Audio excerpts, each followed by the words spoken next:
Good morning. I think we're going to go ahead and get started with today's programming. I am just here to give you a few announcements, give you the lay of the land. As I mentioned, we do have another conference happening here in the building. So our space, we're going to be navigating some space, so I want to let you know right up front where the bathrooms are, if you haven't already found them. If you go back out by the registration table, they're down that hallway. 3 of our breakout session rooms, anything that's M2, 203, 205, and 210, are upstairs down the long hallway. We do have food in the back. Please continue to help yourself throughout the morning's program. We're going to be in here until about 10:45. So definitely fill up on coffee. There's fruit. There's yogurts back there. Continue to help yourselves. And then we're going to meet back in here after our first breakout session for lunch. And lunch should be set up right outside.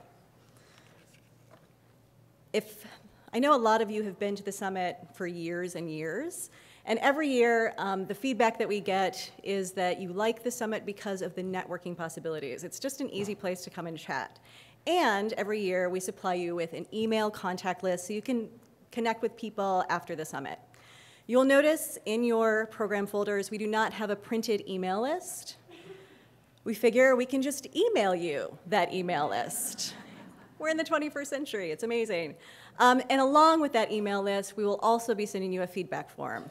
Every year, you give us incredible feedback that we definitely take into consideration, and it has helped improve the summit over the last many years. Also, just so that you're aware, there is no wrap-up session today. The programming ends at 3:30, but we will have an optional tour of the Moraine Valley Library. It's something we're asked for every single year. So Tara Jacobson, who is in the back, will be leading that. If you will meet her at 3:30 just outside of this room, she'll take you across campus. It's supposed to be a beautiful day, so the walk should be nice. Our campus is beautiful if you get a chance to walk around or need some fresh air. I encourage you to do that. So getting to the reason we're all here today. This is the 13th summit, and we've been doing this a long time, and definitely we have never done it alone. In the past, our partners have been Illinois State University and John A. Logan College, and they have been incredible support for us over the years. And then in this past year, we have transitioned, and we're moving forward with a new partnership with DePaul University Library. And we are thrilled and excited about this new partnership and the ideas and the content that they will bring to our summit. Heather Jagman and Jessica Alverson have been invaluable help over the past 12 months planning this. But I also wanted to shout out to our neighbors to the south. We are videoing all of this today, and they'll be watching the keynote live.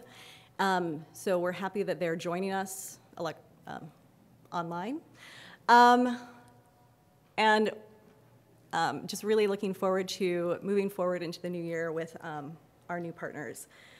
Also, unfortunately, our dean, who has been incredibly supportive over the past year, as we move forward in this new partnership and as we do all of this work to make today happen, our dean was not able to be here to help us welcome you. And we apologize. She created this amazing video welcome that we're just not able to show, some technical difficulties. So I just wanted to thank her now. She's been an incredible support over this past year. So now, moving on to the real reason, again, that we're here. Heather Jagman's going to come up and welcome you today and also give us a little introduction to our keynote speakers. Thanks, Heather. Thanks, Tish. So as you know, the summit has a history of providing an opportunity for librarians, teachers, and practitioners across the educational spectrum to come together and share ideas and strengthen information literacy throughout the Midwest. And DePaul is so excited to have partnered with Moraine Valley Community College, and all of us on the organizing committee are so excited that you're all here to participate, share, and learn from each other. We're especially excited to host this event that brings together such a variety of practitioners. We have over 170 attendees and presenters today, and that's the biggest summit that we've ever hosted. And it's a great, big, diverse crowd, too. We've got about 90 people from colleges, universities, and community colleges. But K through 12, we've got over about 50 people. So it's really a wonderful mix. So we're anticipating this is going to be a very energizing and inspiring mix, and should really provide opportunities to share our expectations and hopes for students and other learners as they travel between our institutions, because public libraries are also involved here and have a few presentations today. And we can all work together and discover the intersections of how and where we can support those learners and each other. So in fact, we hope that somebody here in the audience, maybe many of you, will be inspired to propose a session for next year so that we can learn how we can better connect. But, you know, I don't want to get ahead of ourselves. Let's try and enjoy today. And I'll do that. I'll get us kicked off by introducing our keynote speakers. Trudy Jacobson is the head of the Information Literacy Department at the University of Albany Libraries. She currently co-chairs the ACRL Information Literacy Competency Standards for Higher Education Task Force with Craig Gibson. She received the Miriam Dudley Instruction Librarian of the Year Award in 2009. Her current research involves meta-literacy, including badging for meta-literacy abilities. ALA Editions has recently published the new book she wrote with Tom, Meta-Literacy, Reinventing Information Literacies to Empower Learners. Trudy and Tom also offered a meta-literacy MOOC this past fall. And Trudy is also very involved in advancing Michelson's model of team-based learning by librarians, and wrote about team-based learning in communications and information literacy in 2011. Tom Mackey is Dean at the Center for Distance Learning at SUNY Empire State College in Saratoga Springs, New York. He teaches courses in digital storytelling and information design, and developed the meta-literacy MOOC with Trudy. In 2011, Tom co-authored the article, Reframing Information Literacy as Meta-Literacy with Trudy, for college and research libraries, and that research is what led to the expanded project, their new book on meta-literacy. This team also co-edited 4 books on faculty-librarian collaboration for Neil Schumann Publishers. Tom's research articles have been published in First Monday, Computers in Education, the Journal of General Education, College Teaching, the Journal of Information Science, and the Journal of Education for Library and Information Science. And together, they're going to present this morning's keynote, Changing Models, Changing Emphasis, the Evolution of Information Literacy. They're going to focus on 3 exciting strands connected to information literacy and information literacy instruction: meta-literacy and its importance for individuals in today's information environment, threshold concepts, what they are and how they fit into the new ACRL Information Library Framework for Higher Education, and how they might be used in teaching. And finally, they will explore the need for information literacy awareness and teaching to be incorporated into what faculty members do, and how this is playing out at our institutions. The keynote will feature highlights from their new book, and Trudy will also connect the dots with her current work as co-chair of the ACRL Task Force Revising the Standards. So please join me in welcoming Trudy and Tom. Thanks.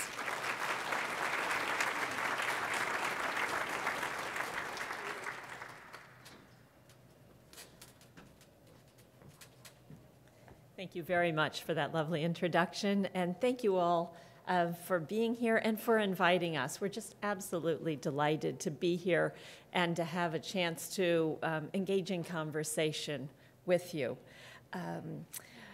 We're really trying to embody sort of what it is we're doing in our work in today's keynote, and so it's exciting to have the opportunity to bring the strands that were just mentioned together.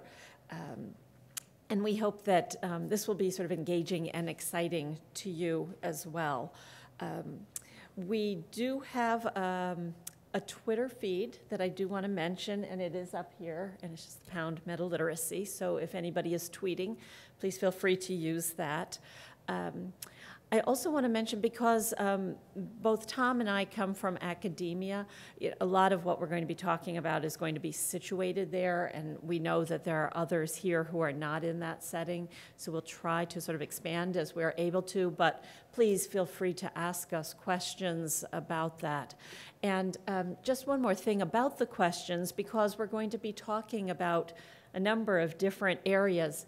We encourage you to jot down any questions you have as we're going along. I think what we'll do is hold the questions till the end, but just so ideas don't escape, in the hotel this morning, I noticed the little notepad that they provided, so something like catch random ideas.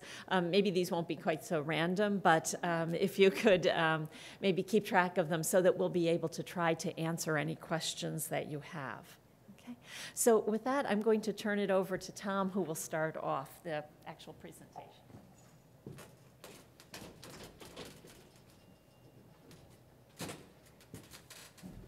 Good morning, everyone. Great to see you all, and I'll just share Trudy's enthusiasm for being here. We're really excited about it. I always appreciate the opportunity to co-keynote with Trudy Jacobson. I think this collaborative aspect really does reflect what we're trying to get across with meta-literacy, and it is interesting how the idea has been evolving. As Trudy pointed out, there will be these three key points talking about meta-literacy and badging. I will first talk about meta-literacy, and I'd ask you to kind of think about how this compares to your own understanding of it. I've been following all the tweets out there that have been going on, and it's kind of interesting, some of the debate that's going back and forth and trying to understand what this is. So as we talk about it today, this will be a great opportunity to ask questions when we come back up here together and for the question and answer part. Trudy will be focusing on the thresholds concept and then also discussing information literacy in the disciplines. And we'll have some really great examples as well as part of this discussion, and we'll want to hear from you as well. So what is meta-literacy? I'll give you sort of my concept of it, but as this would be a great opportunity to kind of write down your own notes in terms of what you think it is, and perhaps how today either challenges your own thinking on this or reinforces some of your questions about what meta-literacy is. I wanted to start with our youngest fan of our new book on meta-literacy. This is one of my two nephews. This is Jack Thomas Mackey Williams. And I recently sent the book to my sister. And these are not staged pictures. This is a really smart kid who was really interested in the fact that his uncle co-authored this book with Trudy Jacobson. So she was not tweeting, but she was emailing me, actually texting me these pictures of Jack reading the book. And the videos are better. I'm actually not going to share the videos, but the videos are actually better of him going through the book and reading it. And I just find this really fascinating because there is something here about how, we tend to think of our students in the now and who they are. But when I think of Jack, he's 7 years old, and he has really grown up in this social media world. When he was 4 and 5, he knew how to use my sister's iPhone for taking pictures, looking up pictures. He hasn't tweeted, he doesn't have a Twitter account or an email account, but I've been constantly fascinated by sort of his experience with this, and I'm sure if you have kids or nephews or nieces, you're seeing the same kind of thing. He also, because he lives on the West Coast and we're on the East Coast, getting to know Jack has really happened through Skype. We don't get a chance to see him as much as we would like to. So he's grown up on Skype. So talking with his grandmother, my mother, the relationship has really been building through a Skype interaction. And it's really just second nature to him. And the same thing with me as well. So he knows us through this virtual medium. And I think that that's what we need to think of. Not only the students that we're working with today, but Jack's, as Jack moves through this system, how are we prepared to work with him with the kinds of abilities that he has. And I think it's also important to think about meta-literacy as an evolving concept, and that information literacy as a meta-literacy is something that needs to evolve and change over time. And I think that that's the beauty of it. And I think the fact that so many people are here today talking about this and interested in this topic really shows that this information literacy is something that's going to adapt and change over time.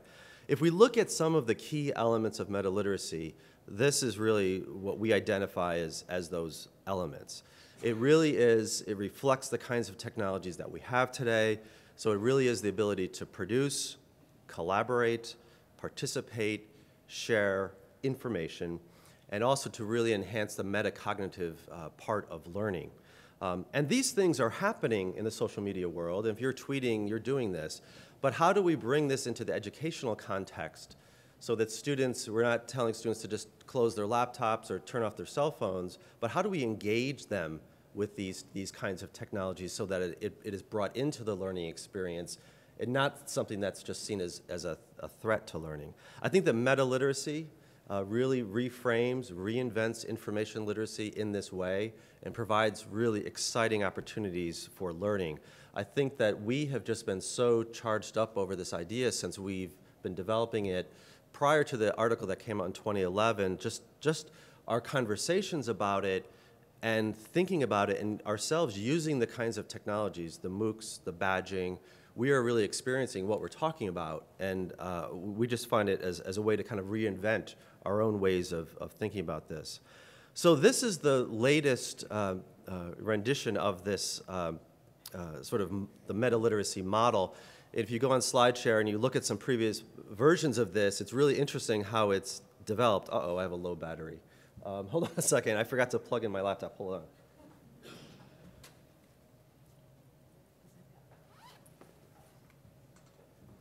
I knew I forgot something. Let's see here. It's good to have these reminders. Okay.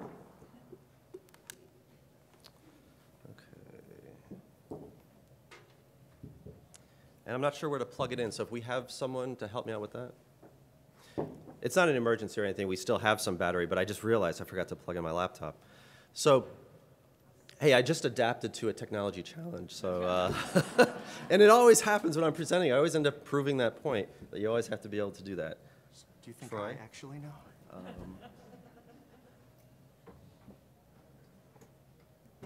All right, great, thanks. No one got zapped, it worked. All right, so this is really the latest version, and it's been developing. It really started as a PowerPoint slide, and we had started with these circles, and it's just kind of a very simple idea. And originally the PowerPoint slide just kind of opened up as this circular design. But it has changed a little bit. We originally had sort of collaborate. It was a little too literal. Collaborate was kind of jutting across all of this to show that it intersects. But we realized actually in some of the final moments of developing the book that it really should be on the outer circle, because in many ways the outer circle is kind of the outcomes of what we're looking for. That's really what we want students to be thinking about. So if you look at this from the center, we see information literacy as the meta-literacy. So it's interesting that meta-literacy, the term, has taken on a life of its own, and it's advanced even from when we first started talking about it. But we weren't saying we want to replace information literacy with this other concept. We were saying that information literacy is a meta-literacy. And so what we intentionally tried to create here is this layer of metacognition as key to all of this. And we're not the first ones to talk about metacognition and information literacy, but it is really positioning it as a centerpiece of this reframed, reinvented model. So we really see it as critically important. And even going from the first article to the second article to the book, that metacognitive piece in our own thinking has really advanced quite a bit. But if you notice, you'll see some words here that are very similar. So the ability to access, determine, evaluate, understand information, which are just some key terminology with information literacy. Although in the book, we talk about how the ability to determine, when we compared information literacy to other literacy types, it's not as commonly mentioned in some of the other formats.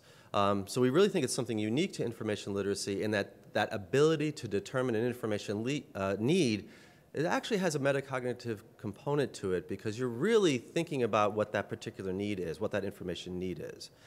And then as you go out in the circle, and I see this as kind of a circle that can sort of change and move around, so it's not fixed, but it is kind of fixed in this image. These are just some of the current trends that we've been working with and thinking about, that this really influences our thinking about information literacy. So that the impact of social media, the impact of mobile technologies, online environments, and open educational resources really are, it's really a fundamental shift, I think, in this idea that we're just going to look up information in a book or in a collection somewhere, that it is really dynamic environments. It's portable. You can be anywhere. You could be out here and accessing your library from a portable device. Open educational resources are things that can be shared and reused. So that's all key, and what that leads to is this outer circle of, that really forces the issue of being able to collaborate share information, becoming a participant in these activities, and again, then be able to use information, incorporate, but we just don't feel that that really goes far enough, and that's why the terminology needs to change and adapt. And then key here as well, this ability to produce information, so that our students really are seen as active agents and participants, producers, sharing information. And we think that they're doing this, we know that they're doing this, we see them doing this, but not necessarily doing it in an educational context unless we design the learning in that way. So if we go back to the original definition as we outlined it in the first article, what's it about? Being able to promote critical thinking, obvious connection there to information literacy. That's why it's not something that's just separate. But also having the ability to collaborate in a digital age, using all those technologies. Open educational resources really challenge the way we think and act as teachers, because it's not just something we own, it's something that we share, and something that we're willing to put out there for other people to repurpose and to reuse. That's a real shift, I think, in thinking. It's also this idea of it being a comprehensive framework, to effectively participate in social media. So the idea is then it really needs to expand beyond sort of access, determine, use information, that it really needs to be much bigger than that. It needs to be all those other elements, those characteristics in that outer circle. And that it's a unified construct that supports the acquisition, production, and sharing of knowledge. Again, all about collaborative communities. And one thing I'll put out there is that one piece of this that we feel has been a little bit confusing is that we're not arguing for multiple literacies or multiple meta-literacies. We're saying that information literacy is the comprehensive, overarching meta-literacy that connects to all of the others, and that those have to be brought into it. So those characteristics have to be brought into it. So another group has already done multiple literacies. This we see as being very different because we're saying that information literacy, when you really analyze it, a lot of those key characteristics also relate to media literacy, digital literacy, all the other literacy types, so that it's a framework that's inclusive of those other pieces. And I think there's so much more that can be done with that, and I think that we're just scratching the surface of that idea, but it has been, I think, misunderstood in some of the interpretations of the concept. So we see information literacy as that overarching meta-literacy. So we're really excited about this. I think that one thing I want to say about why that's important is that one of the ideas that led to this is that every time there's a new technology, there's a new literacy type. So what we were saying was, instead of, okay, mobile literacy, because we now have mobile devices, another recent one I heard was Google literacy. Okay, Google literacy, you don't need Google literacy. We have information literacy, and information literacy is a meta-literacy, so we got it all figured out. But you don't need Google literacy. If you have sort of this expanded conception of information literacy, I think it's covered. And I think that the problem with having so many different literacy types is that it just ends up becoming confusing. And it seems to be responding to the actual technology type and not the learning that needs to happen so that a student can adapt to whatever the technology is. So I think there are some key characteristics we can all learn as we're using these different devices. We don't have to come up with another set of literacies. It doesn't mean that sort of everything can be pulled under one umbrella, because there's some pieces of the different literacies that might not work, but I think that we have to constantly be aware of what those characteristics are. So I probably just made it even more confusing, but that's my statement on the matter. We can discuss that later. Another point here is, this is a recent piece we wrote as well, is that meta-literacy empowers learners to participate in interactive information environments, equipped with the ability to continuously reflect, change, and contribute as critical thinkers. I think there's a real sort of development in our own thinking about this, because as we kept working with the Meta-Literacy Learning Collaborative, as we kept talking about it, this idea of empowerment kept coming up. And it wasn't empowerment that we empower the learners, it's that the learners empower themselves, because they are equipped with these abilities and they can reflect on their own thinking so that they can constantly adapt and change over time. So that is empowering. We're not granting the empowerment upon them.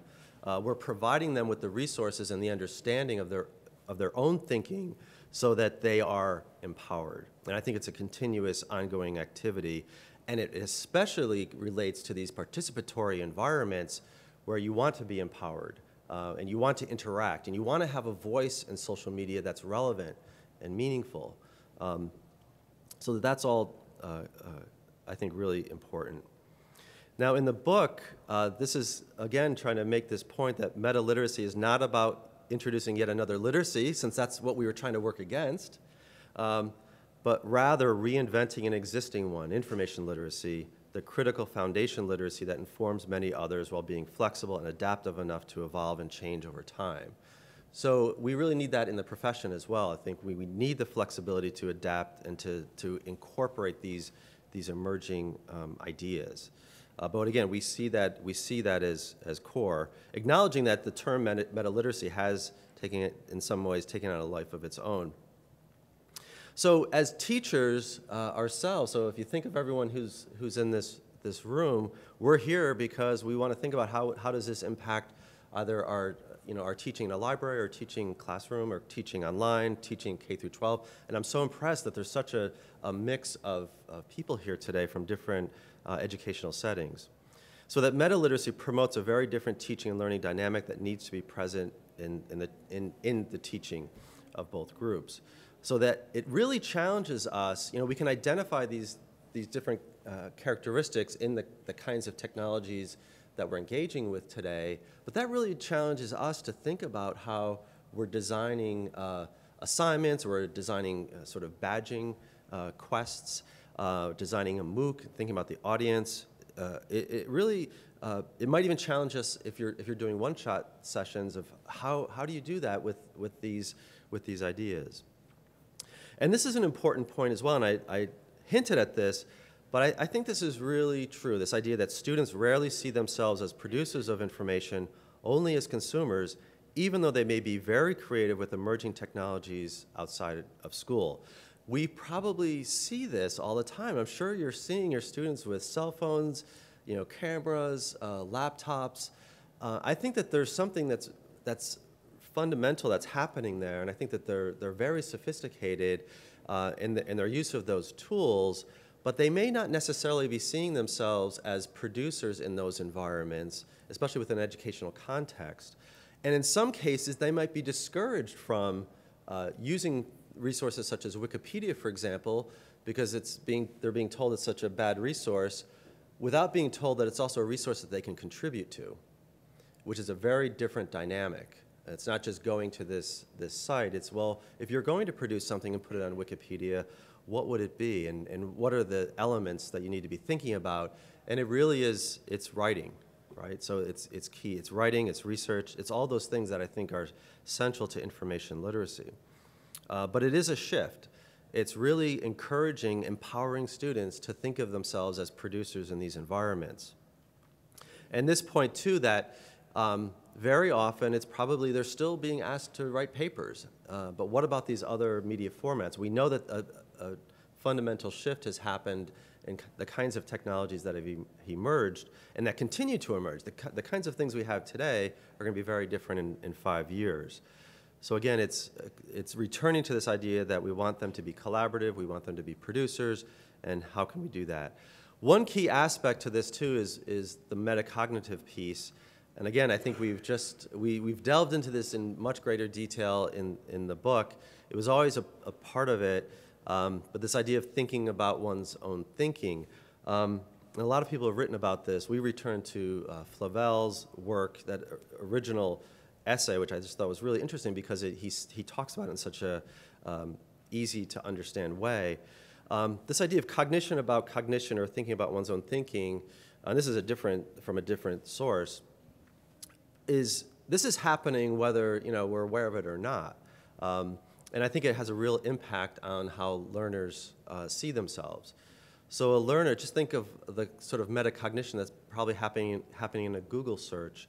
As students search and find things, they're kind of they're thinking about what they're finding and searching is going to change, and they might even end up having misconceptions about what they find.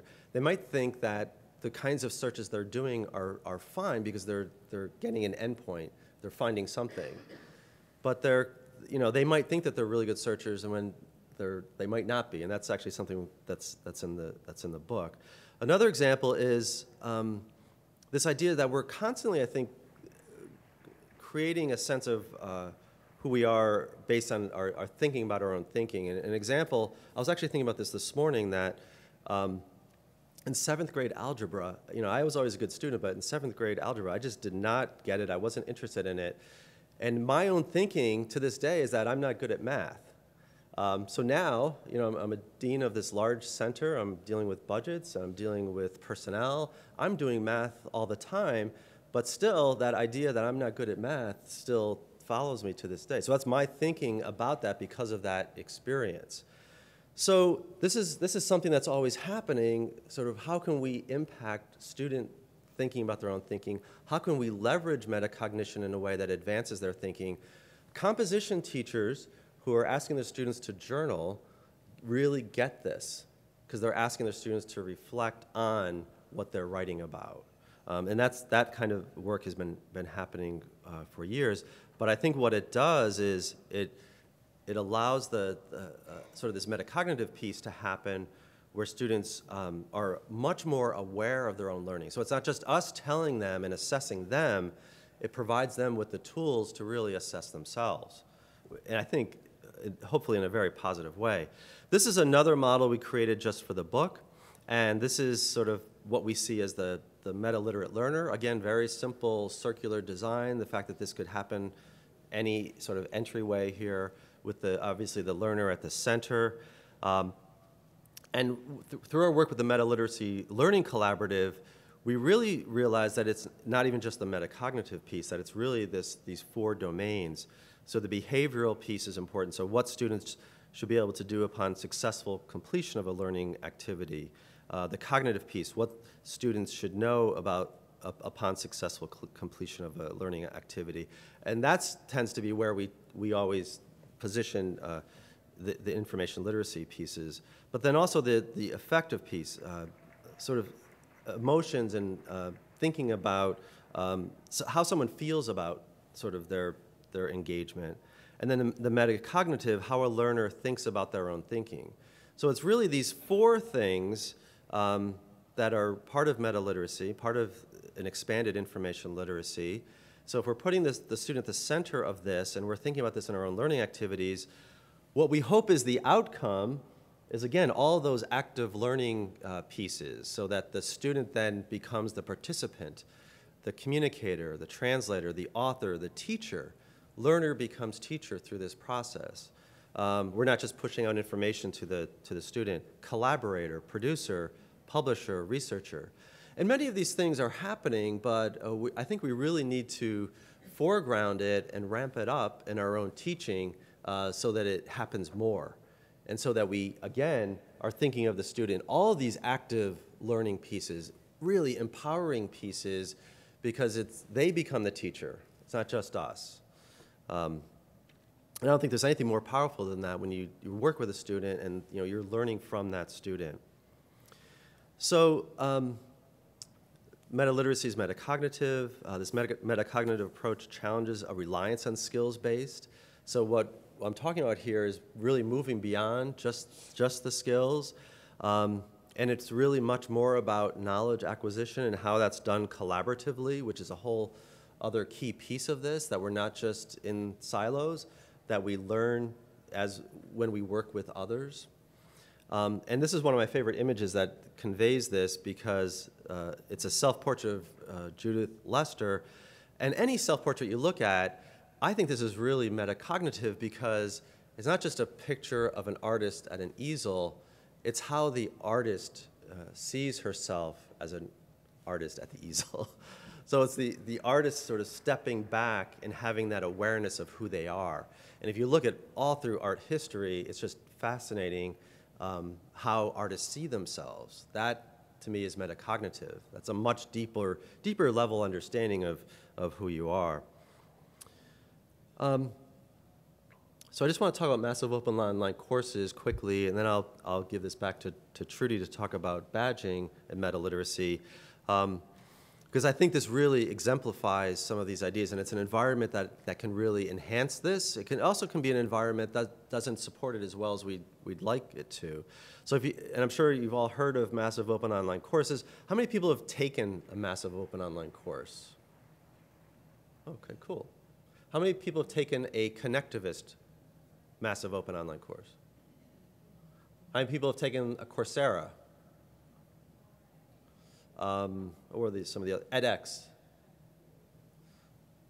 Okay, so a little Coursera, a little edX, not too much with the connectivist.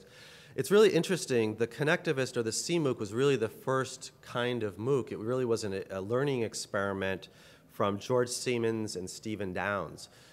They really wanted to just open up their online course to whoever wanted to attend the course, which is kind of very different thinking. So it's an online environment. We've had that now for years, but they really wanted to open it up and see what happens. And it's based on this idea from George Siemens that, based on connectivism. And connectivism really is that we learn in networks, and what we learn happens through this collaboration, what we learn through these social contexts. And by opening up an online course in a massive way, could change the way you think about it because you're actively engaged. So it's much more of a discursive community that where you create knowledge with other people.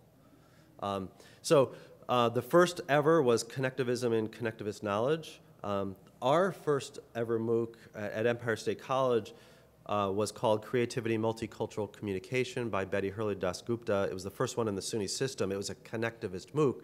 And Stephen Downes actually provided us with the programming called Grasshopper so that we could create this. So that when we created our meta-literacy MOOC, we were looking at all these different options. We wanted to go with a connectivist MOOC because it just matched meta-literacy perfectly.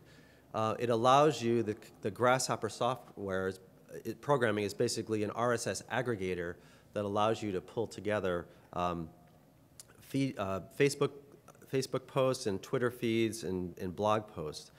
The X MOOCs are the edX, Coursera, Canvas Network, and they're very much like an online course that's open up to more people. So even though they might have, as this quote mentions, that they might have discussion boards, and then I'll read from this, each student's trajectory through the course is linear, because it's like an online course, and based on the absorption and understanding of fixed competencies. So basically it's an online course that's open up to a lot of people, but it has a structure to it.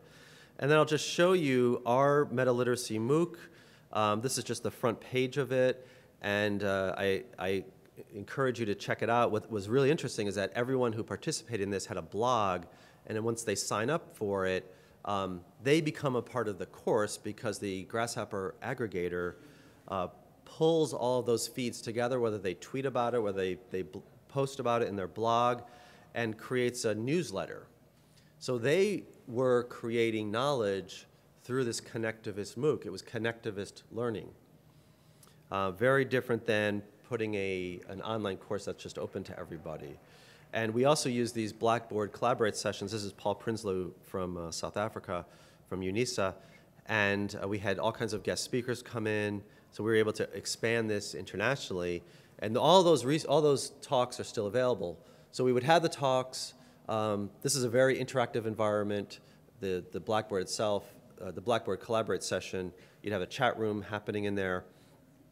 And then after, all of this is archived, so you can actually go in and see these. He gave one of the best ones. Paul was fantastic. And it's interesting, too. I've been seeing the meta-literacy tweet. People are still discovering the MOOC because it's an open educational resource. Everything's open and available. So even though we're not facilitating it currently, it's still out there. So you can learn a lot about meta-literacy through people who were participating. So that's just one example. I'm going to hand this over now to Trudy, who's going to talk about a little bit about the MOOC experience and then transition to badging. And then we'll be back together and take some questions. Thank you, Tom.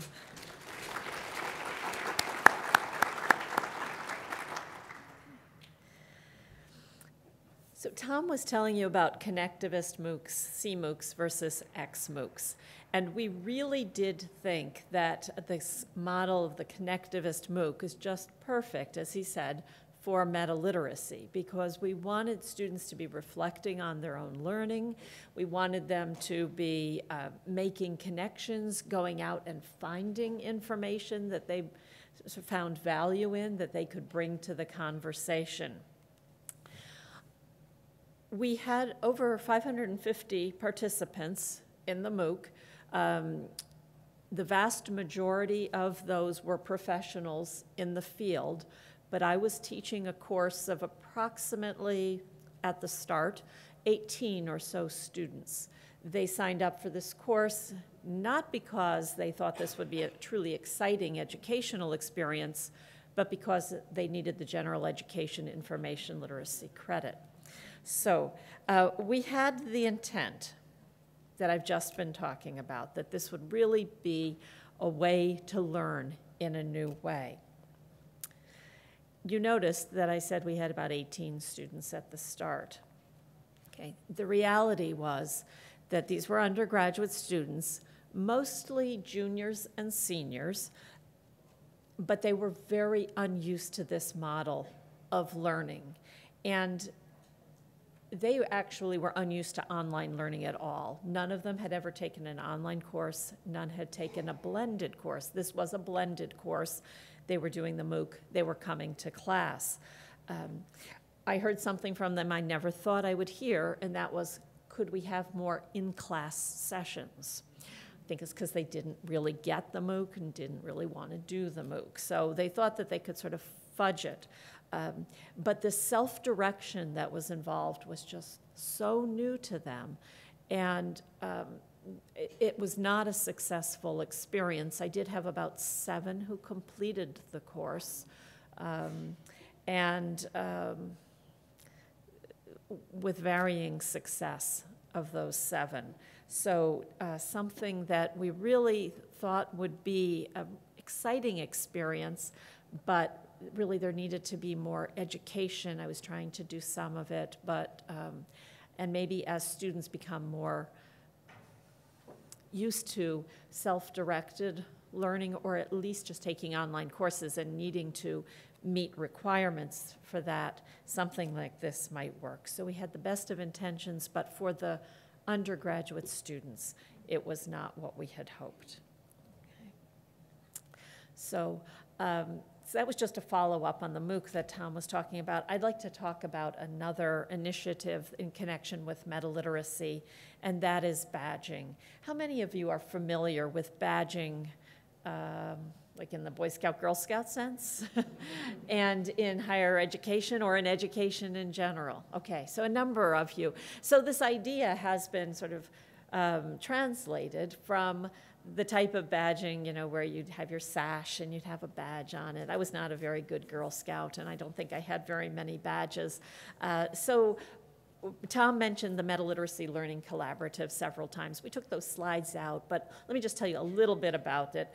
It was a group, we had gotten a grant, and a number of faculty members, librarians, and instructional design technology people from throughout SUNY were committed to working on meta-literacy, and you'll see some of the effects of that in the badging and some other elements. So with the badging, this was one of the things we said in the grant that we would look into. I'm thinking, badging? You know, are you kidding me? I wasn't a really good Girl Scout, so here we're going back to this metacognitive thing. You know, I'm not very good at that. I'm not sure this. You know, got to be, you know, with the professor to learn. So anyway, I was proven really wrong. So there's some elements of gaming here, some quests, some challenges. There could be more than that. That's what we're doing. But these badges are shareable. So if you, with competency-based education that badges go with, if you can show that you are capable of doing something, you have mastered it, then you could share the badge that you get on LinkedIn or an online portfolio or online resume. So Here is a sort of visual image of the badging, a great image that Tom found.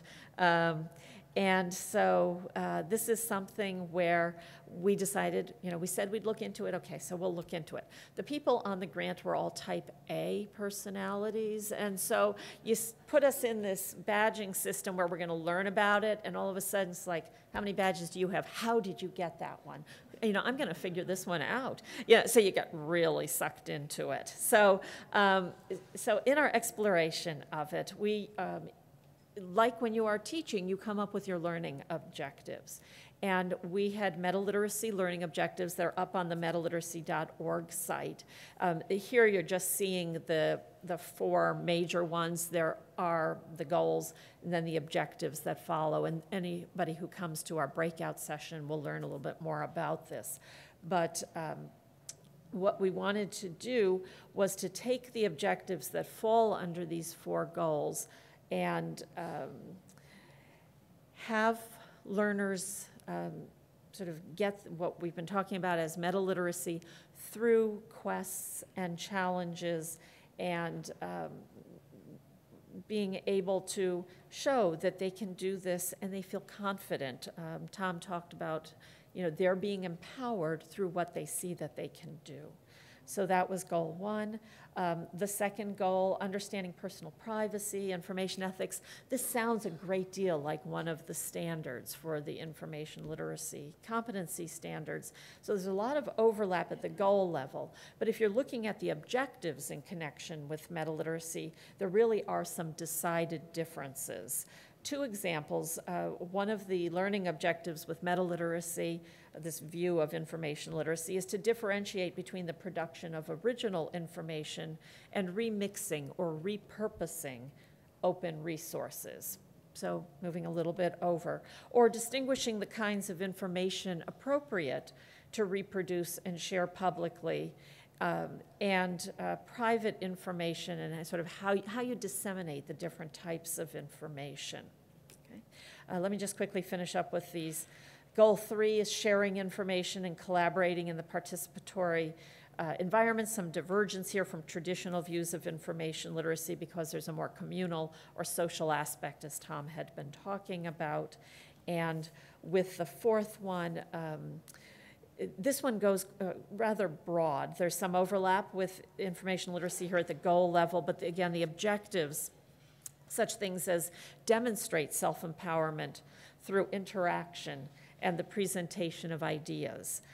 Gain the idea to see what's transferable. We always want students to understand what they're learning is transferable. We also say translatable and then teachable. So learners are both students, but they can also be teachers. And that idea to them is very empowering.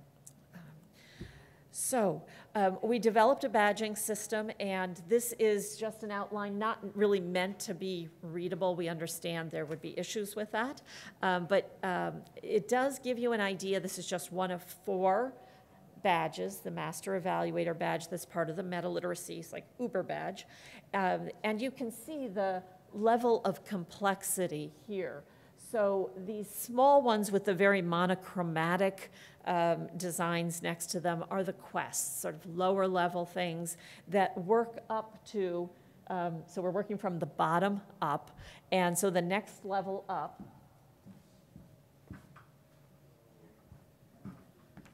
would be the challenges. Okay, and then you get to content badges and then this sort of master badge, the Master Evaluator badge. And so there's a lot here. This goes with all these learning objectives from the meta-literacy goals and their learning objectives, but they build. And they go from the quests where learners are going out and trying things, and then as you get up higher, they really need to reflect more upon them. Okay. So this is just the badging site, which you are welcome to go to. It's metaliteracy.learningtimes.net, and Tom maybe at some point can tweak that, so that'll be available.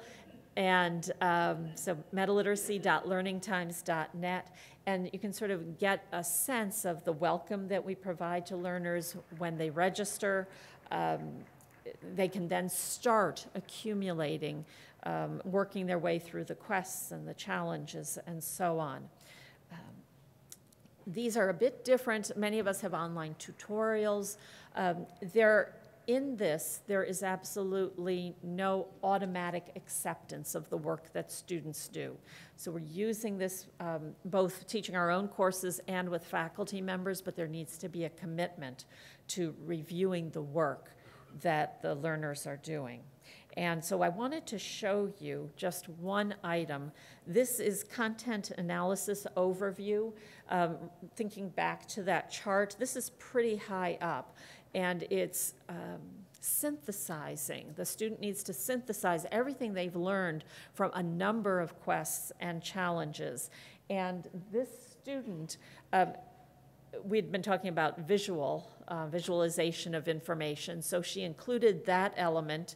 And what she did here is on the green, it says, depending on your personal angle, many different takeaway stories, realities can be spun, generated, promoted, look closely. So what she's doing here is providing information on what she was thinking about as she did this.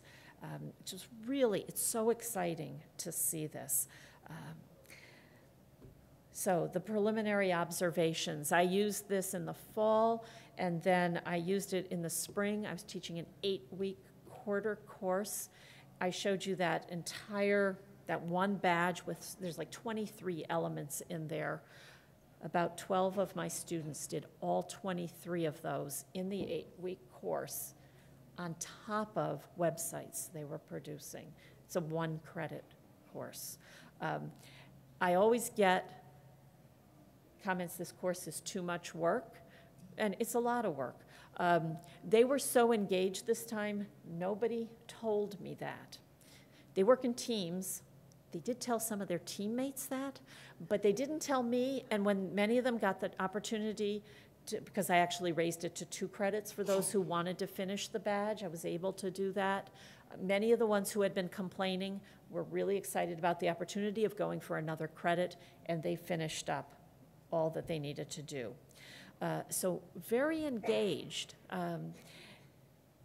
The work that they submitted was, in many cases, extremely high quality. It's just amazing to see what they were doing. I should tell you, please don't tell future students, but my course is based on 1,000 points. We all know you just divide by 10. But if a quest is worth 15 points, they take it pretty seriously. It's really worth 1.5 points. They weren't acting like that. So either they didn't figure it out or they just enjoyed doing it. So really good work and interest in earning the badge. And I was thinking, well, they'd want to put this on LinkedIn or wherever. But a couple of students told me, I want something to talk to employers about when I go for an interview, something that's a little bit different. So the faculty are obviously, the ones who've bought in, are interested because although we started for 1 or 2 of them grading their students' work, there's 2 have been doing it quite regularly since we started it. They have 75 students each semester, so it's 150. I have 1 person working on my department on grading. She couldn't do it all. They watched what she was doing because they could sort of see with their students what was going on in the background, and then they took it over, which is really great. Talked to another person who I said, I can help you with the grading. She said, no, my students want to do it. Really surprised. So they are willing to take that time. Okay. So moving from the badging to the threshold concepts. And this is what we're working on. Troy is a member of the task force for the ACRL, Association of College and Research Libraries, information literacy Framework for Higher Education, the new name, a draft that we're putting together. Many of you, I'm sure, are aware of it, that we are proposing will take the place of the competency standards that were approved in 2000, which are showing their age at this point. And so these threshold concepts, it's fairly new concept itself, came out of work that was being done in the United Kingdom in other disciplines, not in information literacy originally. 3 and now sort of 4 researchers, including Laurie Townsend, who is a member of our task force, here sort of describe threshold concepts and their criteria. Jan Meyer and Ray Land, or Jan Meyer and Ray Land, are 2 of the original people who worked on this idea of threshold concepts. But they're the core ideas and processes that are significant in any given discipline. But they often go unrecognized by practitioners, and I'm finding that myself as I think more and more about this.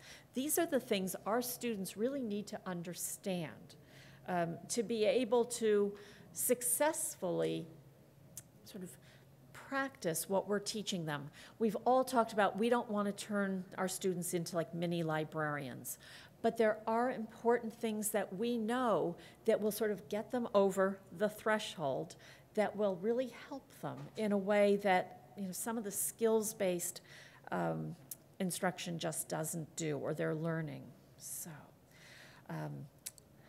So threshold concepts are, by the definition that's been proposed for them by Meyer and Land, transformative. They cause the learner to experience a shift in perspective.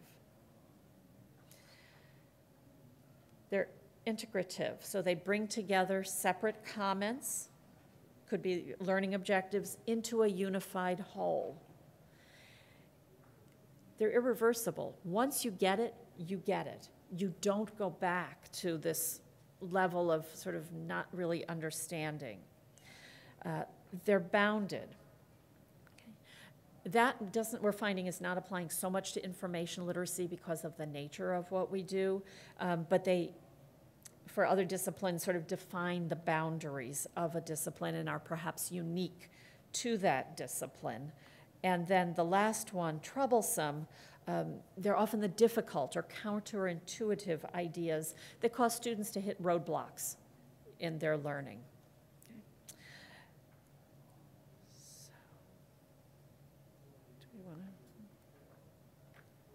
All right. So while I'm trying to figure out why my slide is not advancing, what I want to do is just with that transformative, no, I can get it to advance now, so I'll come back to the idea, the thought I had. So this is the website for those of you who are interested in seeing the work that the task force is doing. We've put out 2 segments of our first draft that involve these threshold concepts that we're talking about here. And we're doing more than just using these concepts that were identified through Townsend and Hofer and Brunetti's work, but also coming up with supporting elements for them. So there are the threshold concepts and how they can be integrated into the teaching or the curriculum. Knowledge practices, what abilities would we like learners to have to show that they're making progress or have crossed the threshold? What dispositions, going back to the affective elements, or what habits of mind are important? Self-assessments, this goes back to the metacognition. What do they need to be thinking about and sort of checking on themselves to see if they understand this?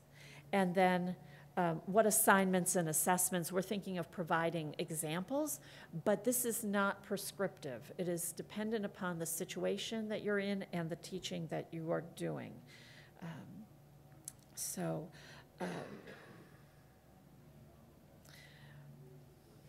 And some sample threshold concepts. These are 3 out of probably 6 that we're using from the work of the researchers. Scholarship is a conversation. research is a process of inquiry. Authority is contextual and constructed. I'm only going to have a very brief look at one of them, but if you think about these are things that have been included in our teaching for a long time. Scholarship is a conversation. When I thought I wasn't going to be able to move my slide, what I was thinking about is I used that in my course where I was causing my students to go into work overload, but I took out some things in that course and I put in the scholarship as a conversation. Again, mostly juniors and seniors that I tend to end up with in this course. And so I was thinking in their own disciplines, they would probably understand this idea of the conversation going on, to have ideas developed, for knowledge to happen. And I introduced the idea of like a seminal work. Totally unknown to every student in that class. But as we talked about it, I asked them to try to find something like, it didn't have to be a seminal work, but a work that obviously had had influence in the field that they were working on, and then how people worked with it. So this scholarship is a conversation. It really had a very animating effect on the students, and there seemed to be learning going on that was not happening when I was saying, okay, for your topic, you need to find a book. You need to find a reference book. You need to find a journal and a magazine article. It was just, it transformed what was happening in that classroom. And many of them were seniors about to graduate, and it just sort of opened up this new view. Okay. So here's one. This is not the full description of the authority is contextual and constructed threshold concept. It is actually part of a summary of the text of it. But just to give you an idea, and I didn't want to put a ton of text on these slides because there's one that's going to have a ton of text, and I didn't want to do too much of that. So authority of information resources depends upon their origins, the information need, and the context in which those information resources were created and will be used. Okay. So to go with that, the dispositions, and there's just one here. So they're motivated to find authoritative sources and recognizing how this authority could be manifest in unexpected ways. I once taught a course that used social media, and we, rather than more traditional sources, and we told students to go out and find like blogs that would be authoritative. And I think this is changing, but they really just, no, they're blogs. They can't be. So it could be manifested in unexpected ways.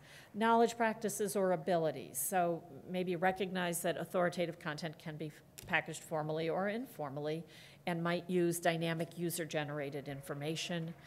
And then the self-assessments. So an example, challenge yourself to find sources where the authority is really maybe not as clear as it could be. And the assignments or assessments, this is just one. The reason it's long, and the reason why I picked it, is because this was in our second iteration of the two threshold concepts we recently put up. We started to put in more information. And so here we're mentioning this could be something done in a lower level course, maybe in a one-shot session. There's a lot of concern about that. We really need to extend the conversation with faculty members, and we think threshold concepts will do that, but for current realities. We mentioned that this overlaps with the format, probably is going to be is process, but that name may also change, another threshold concept. But here's something maybe that you could do, and actually the content here isn't absolutely critical because we're not saying this is what you have to do. Just here's some ideas. Think about them. How would this work in your setting? Okay. Okay. So last segment. People want to take a stretch break for a minute?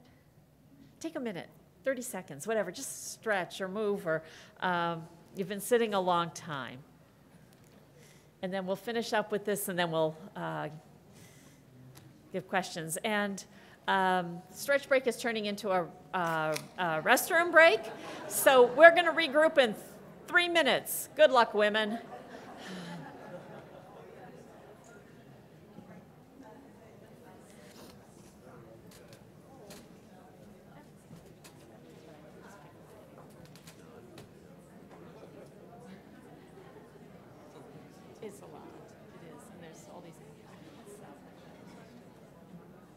did, and it was great. And thank you for that slide. That was what I was supposed to do. I know. I totally forgot. And then I realized I was on the badge. I wanted the badge always on the right hand left. I always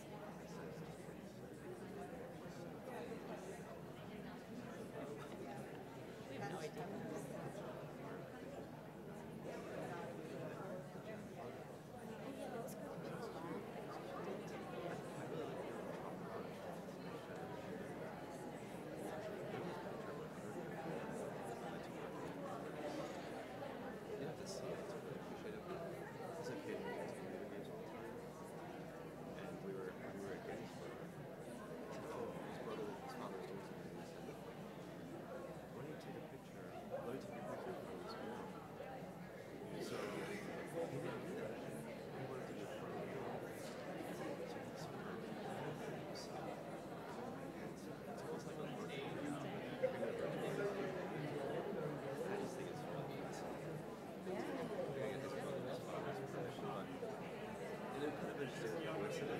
That's how he sees it. He didn't want to just Yeah.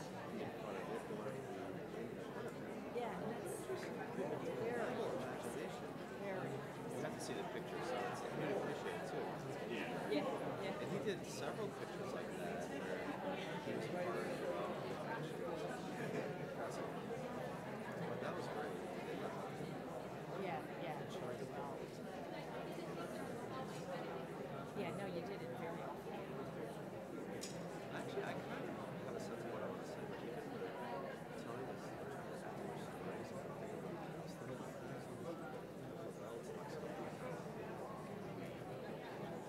Sort of how we construct ourselves.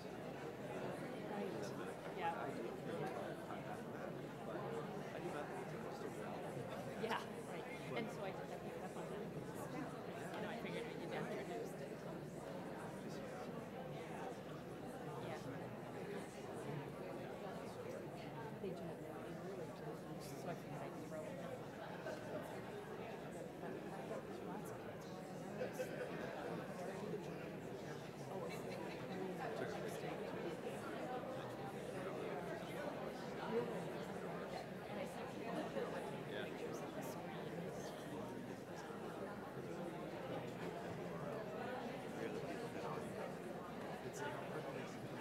Yeah. Excellent.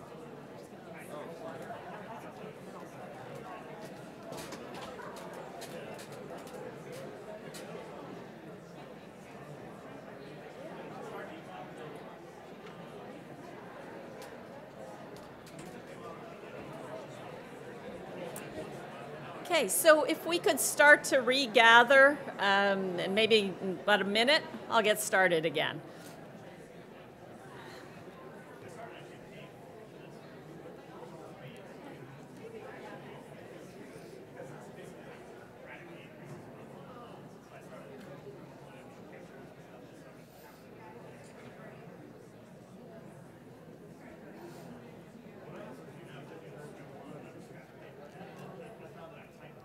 Okay. So what I'm going to try to do in this very short final segment is to try to pull it all together. Tom talked a lot about meta-literacy, what it is, how it's information literacy is that meta-literacy. Talked about badging, talked about, what did I just talk about? This is sad. Okay, threshold concepts, and sort of how this could fit together sort of in the disciplines. So for those of us who are working with faculty members, or if you're working with teachers, how could these maybe go together? So, okay. Both opportunities and challenges in the disciplines. And the first one is that librarians really can't do it all. We want to. We often, and I know I often feel, well, if I do it, then it's going to be good. But there's so many students, and there's just so many of us. So we really need to get more buy-in from others.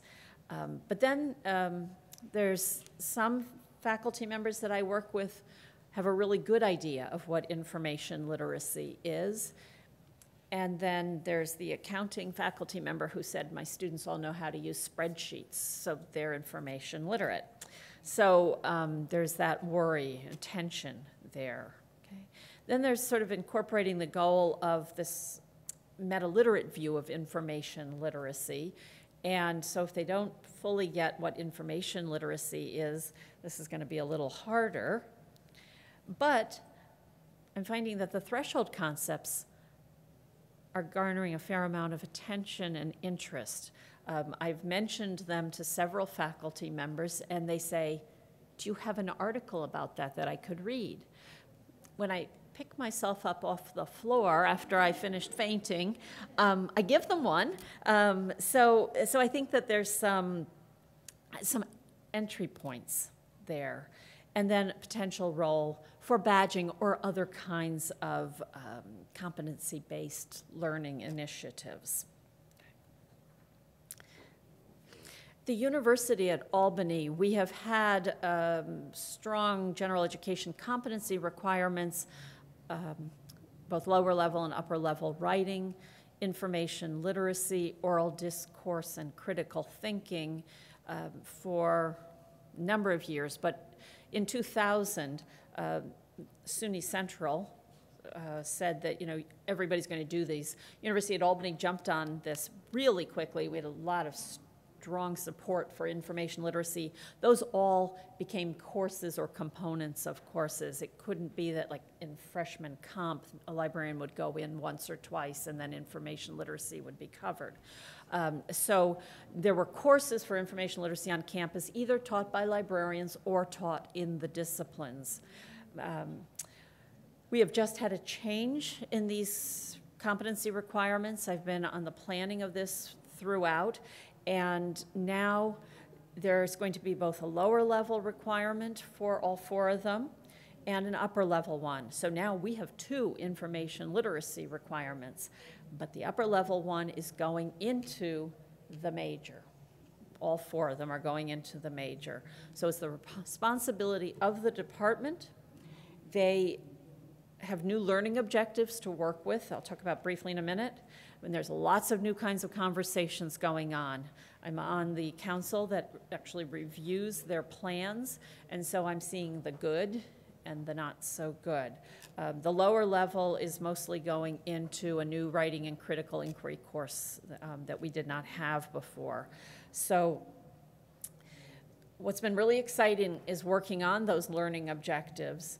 And I think probably because of apathy on some of the part of some of my colleagues on the small task force working on it, I was able to have a fair amount of influence on what went into it. And so if you look at these 3 out of the 5 learning objectives, there are some sort of strong components that do with sort of this meta-literate view of information literacy.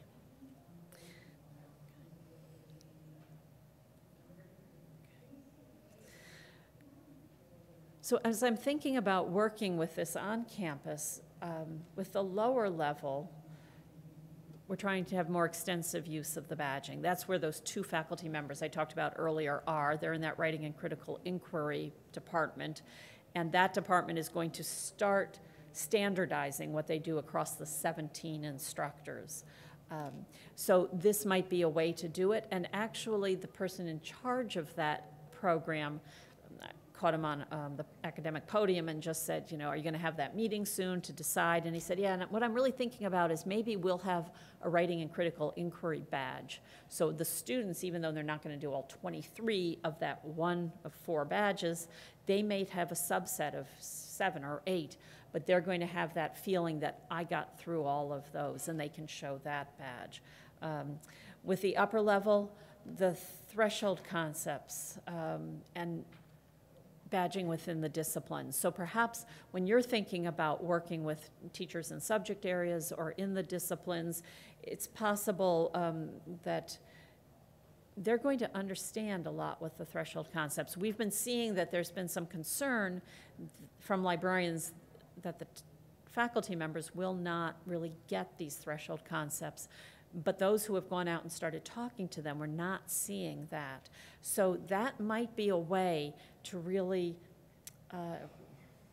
take a new tack in the conversation we've been having for years about this.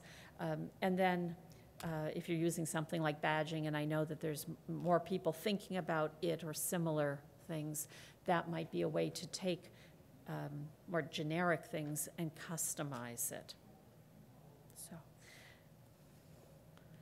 Tom will come back up here, and we are open for questions. Thank you for listening.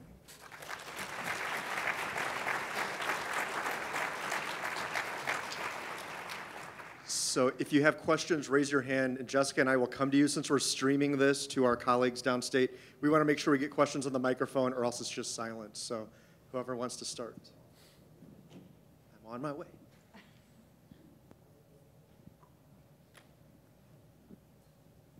Thank you. Do you feel as though having university buy-in on the badging system is essential in terms of you must have a badge or certain badges to graduate?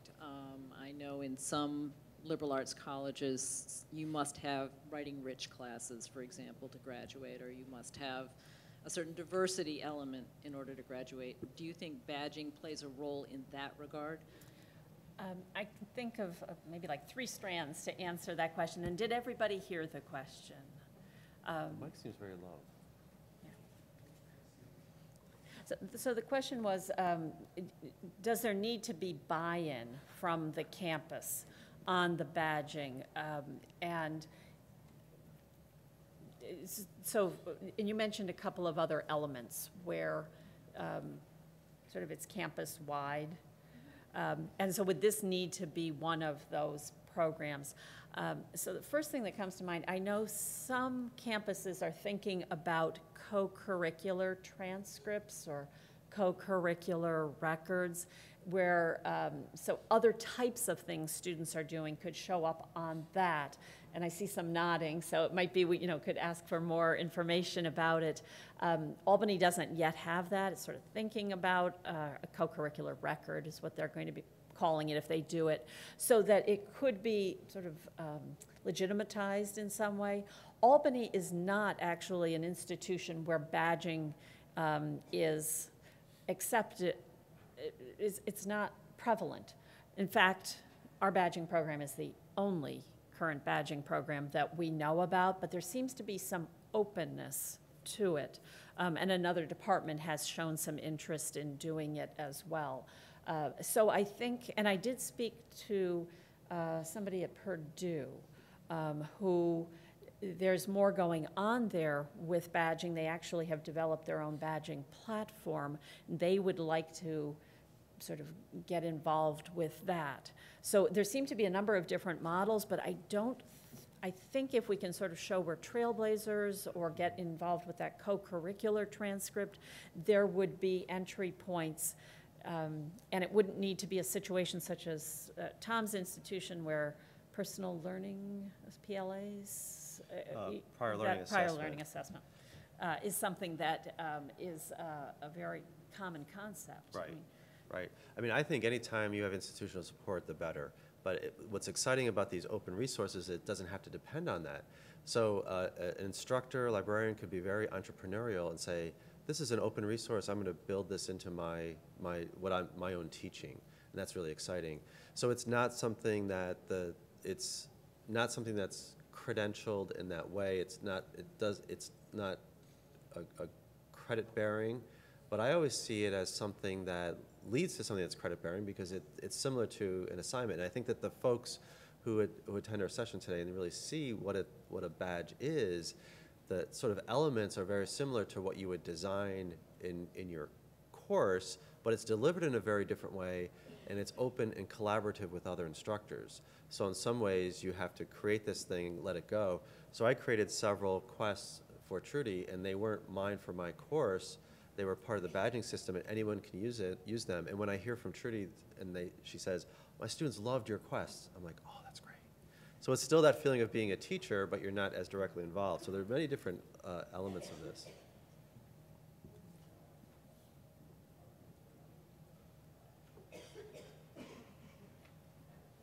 And we'll remind you to talk closely, as I'm doing, into the microphone so that everyone can hear you.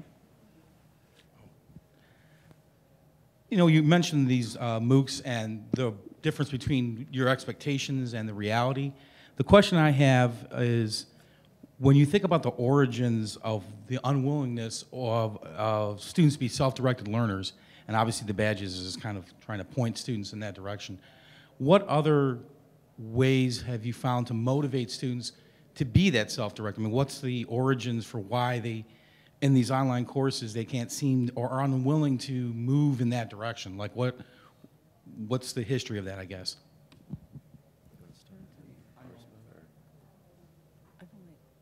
That's the only course that I've taught in that manner. So I think part of it is our students at Albany, the undergraduates particularly, really, they take a lot of large classes where they can not even do some of the homework, not even go to the sessions. I mean, if there's 300 people there, how will they know if you're there? So I think that some of them have sort of slipped into this mode of sort of passive learning, and that's not going to work for them in this situation. And having this come sort of at the end of their academic career, and there's just one of them, having no real preparation for it. There is something that we offer, but I hear that very few students take it. It's an online introduction to online learning. So I think it's what's in many, but not all, cases expected of them. But I will turn this to Tom because he has much more experience with online teaching. This is really a great question, and it's interesting as we reflect on the MOOC. We've really been excited about the MOOC and the badge, but we also did a survey at the end of the MOOC, and we're actually, this is something else we're going to write about, is that survey and our analysis. So we're starting to, with the excitement of the MOOC is over, and we're starting to look at it critically in terms of what really happened. We're still very excited about what happened and the fact that the resources are there, but when you really look at it from a student perspective, we are disappointed in terms of what happened, but in many ways that's back to us. What could we have done? And I hope that in writing this next piece that we'll come to sort of what could we have done differently to better prepare the students? Because the students at the University of Albany really weren't prepared for that experience. It wasn't just an online course, it was a radically different connectivist experience that was also blended, so they really weren't ready for that.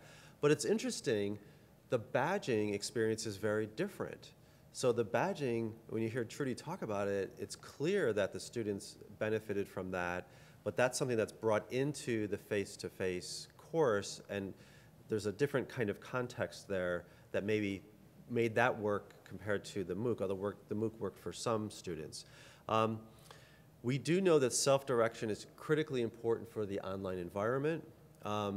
But it works. Students can be very successful. And of course, as the dean of the largest provider of online in the SUNY system, we are successful at doing that, but it doesn't just happen.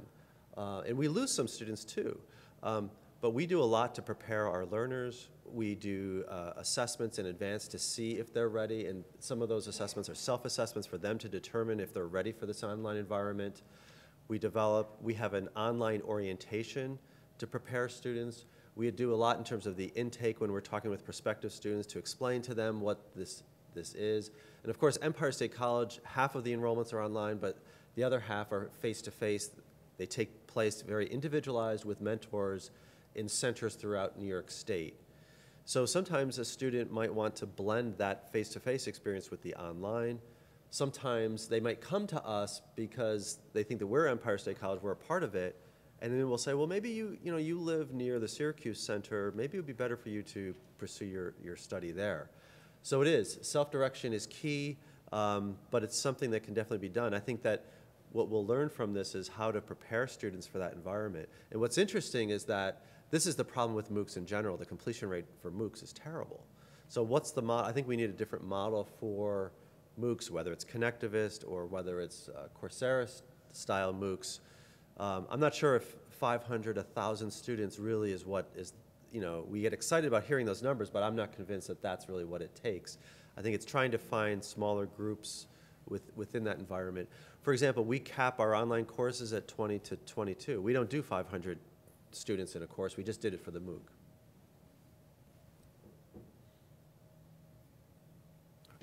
Hi, I have a comment more than a question, but maybe you could tell us maybe how this resonates with your work or your thinking.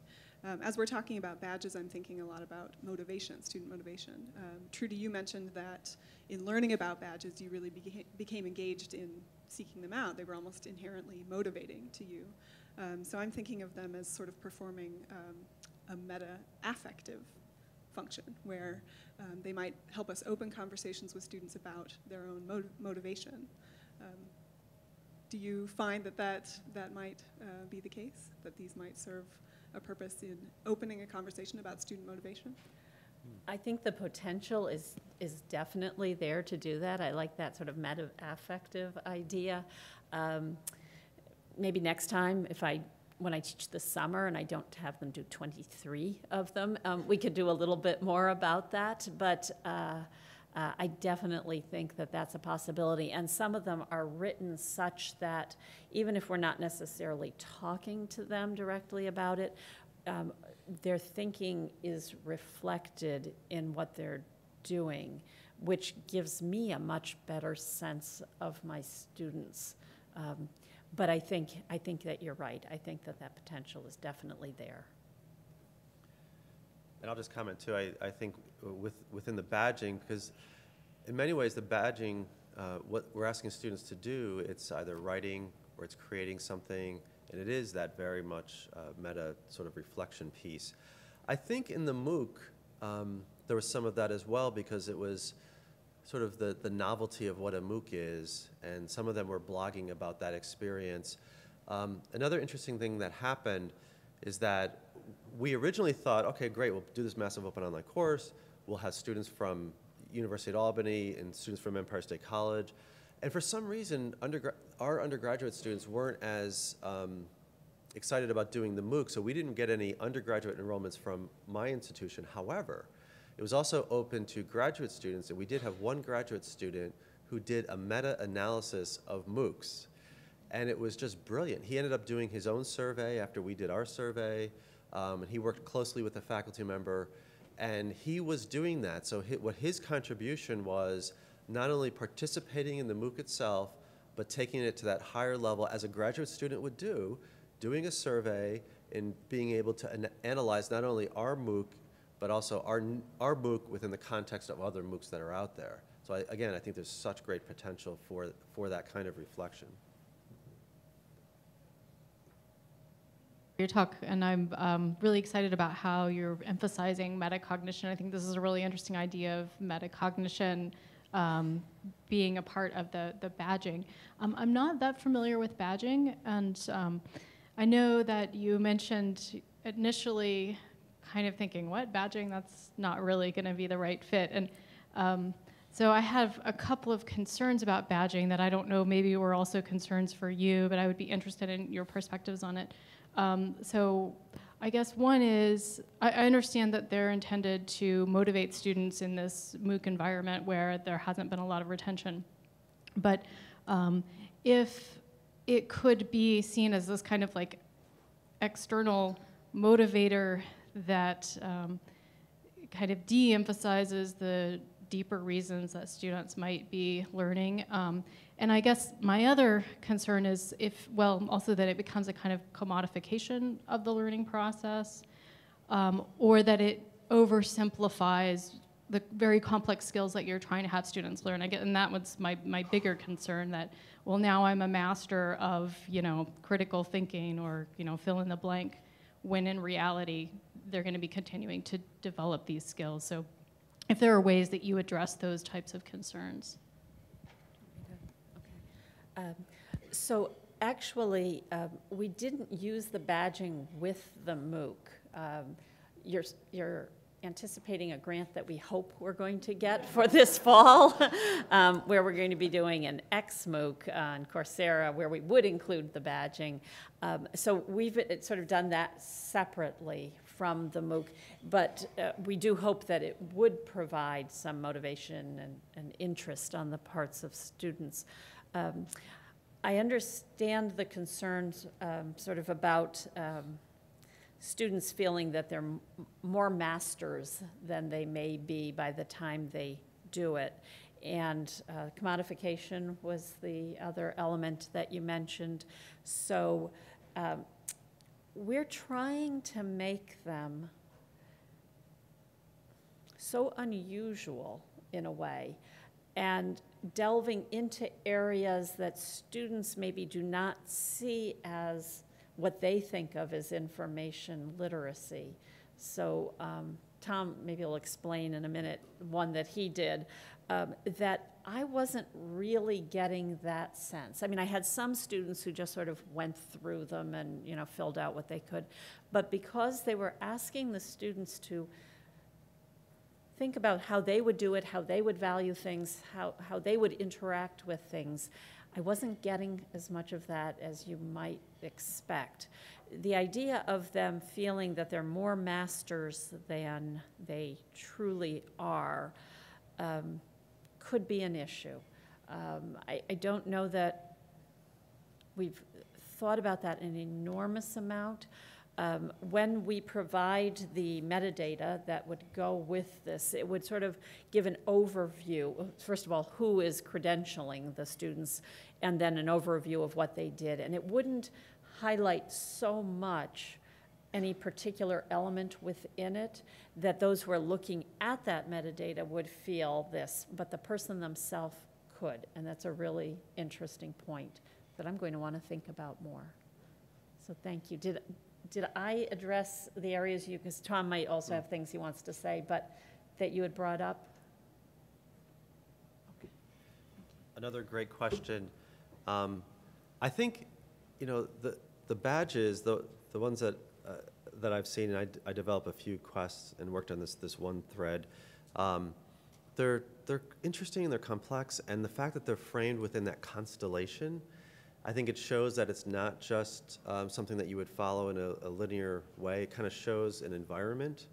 And you could, you know, be really cynical and say, and I'm not saying you're being cynical, but I'm just saying you could say, well, if someone gets an A in an information literacy course, it's sort of like, or a composition course, well, they're great writers and they're set. That's all they need to do. So I would parallel to that idea too. We wouldn't make that assumption, but I think it's a great question. It's definitely something to think about. Sort of what do the badges mean, and the fact too that they're not grades, they're badges. You know, how seriously are they taking them, and how much, you know, what kind of meaning do they place onto them? The fact that in this early experimenting that they've responded in such a positive way, I think is very encouraging, and that they probably see them as pieces of the constellation. So I think that that's really important as well. Oh, should I mention? Oh, yeah, I'm sorry. I knew there was something else I wanted to say. So I've been hearing Trudy talk about how exciting it is and how fun it is to create these badges. And then she challenged me to write several quests and a badge focused on, it was format type, but did we call it something else? Format type. Format is or the early ones, or the one that you did recently? It was, the recent ones. Oh. I forgot what it was called, actually. So format type, it was really about the packaging and all that. I can't remember right now. But I took this idea, I really struggled with it at first. How am I going to build this into a badge, and what am I going to ask students to think about?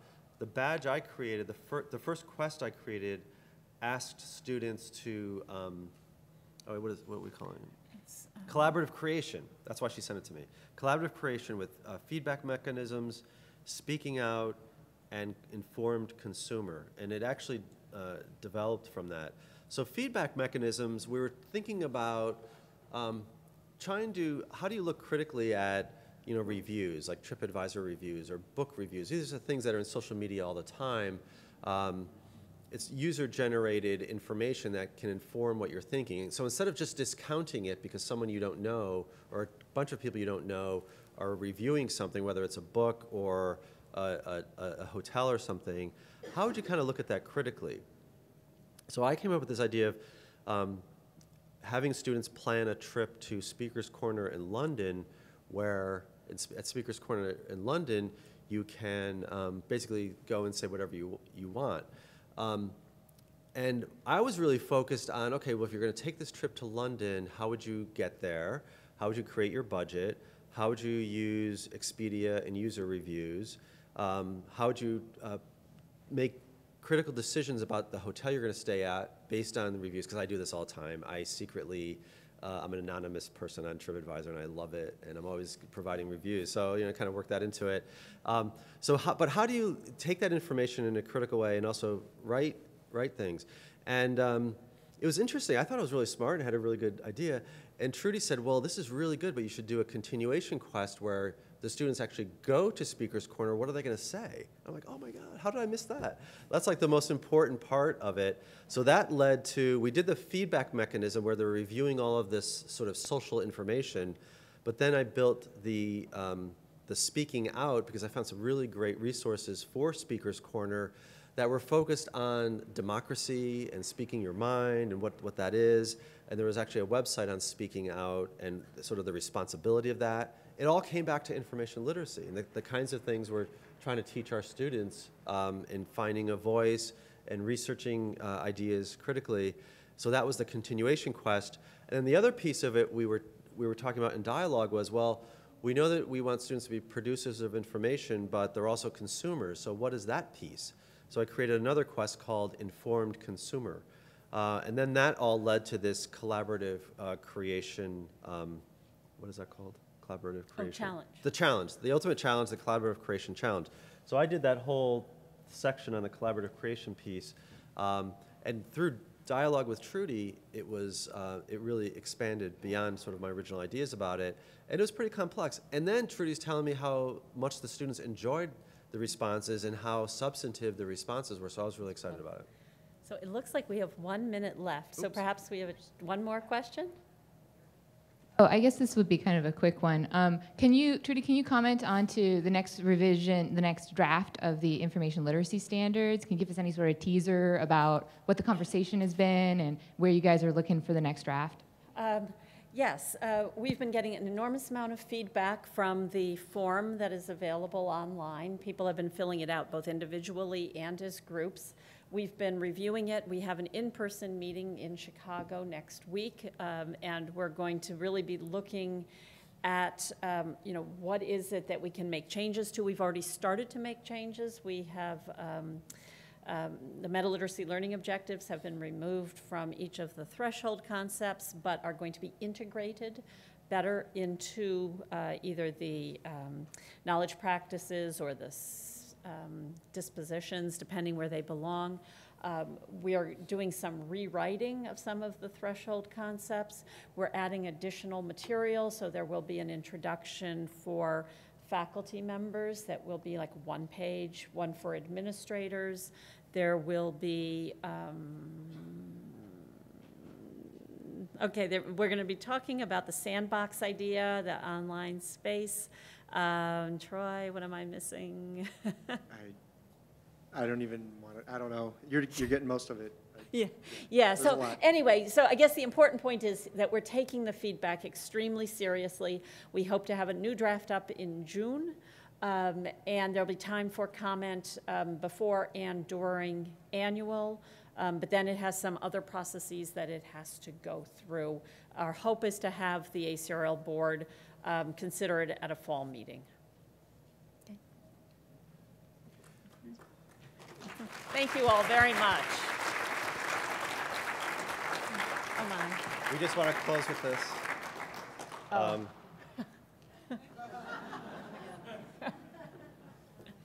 Thank you so much. And before you two leave the stage, I just want to, let's thank them again. Thank you for that presentation. I also wanted to thank them, the team wanted to thank them for donating their time. We keep this summit really, I think, inexpensive, and we can only do that because of the generosity of people like Trudy and Tom, who bring their incredible knowledge and experience and share it with us, and don't charge us money. So an extra special thank you to them, and just a token of our gratitude. Thank you. A little memory of Chicago. Thank you so much. Frangos. Oh, thank you. So, thank you again. Thank you.